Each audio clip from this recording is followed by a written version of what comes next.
President Biden took the honorable path today, and he did it for all the right reasons. He did it because he knows that our democracy is on the line. He has such a record to be proud of, everything from the infrastructure bill everyone always talked about, to taking on the pharmaceutical companies, to bringing the world together and strengthening NATO, to bringing back the rule of law and putting in Ketanji Brown Jackson on the Supreme Court. And my heart goes out to him and his family and everything they've done for their country. But he took the honorable path today.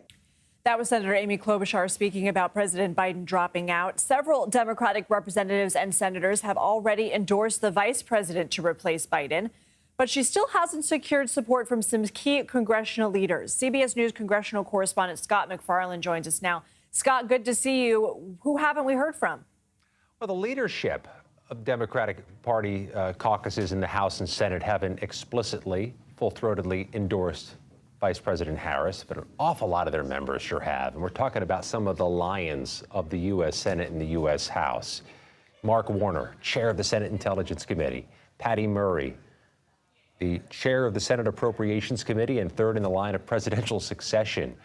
The battleground state senators and all those House caucus groups who have untold impact in any number of members, the Progressive Caucus, the Black Caucus, the Hispanic Caucus.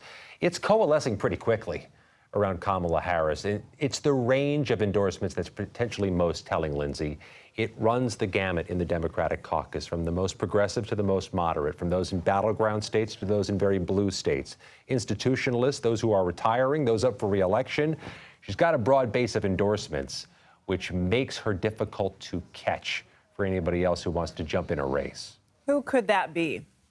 Well, we've heard Joe Manchin flirt with the idea, flirt with a political future many different times, but he's not the right party right now.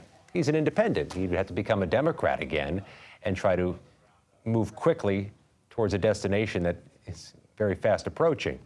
But there's the other matter, the other names that have been circulating in the parlor games, the other possible names who'd be possible candidates have lined up behind Kamala Harris, too. Gavin Newsom, the governor of California. Josh Shapiro, governor of Pennsylvania. Wes Moore, governor of Maryland, appears destined to endorse Kamala Harris in an event this week. Takes out a lot of competition when they're the ones championing your candidacy.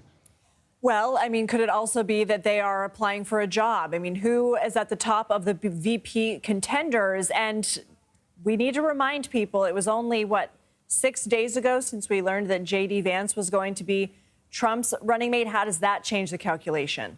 Well, it's still got to happen quickly. I mean, it has to mobilize by early August, and that's a Herculean task to do in such short order. The names you see there on the screen are the names that have been circulated in Washington for quite some time. You see some blue wall state names there, too.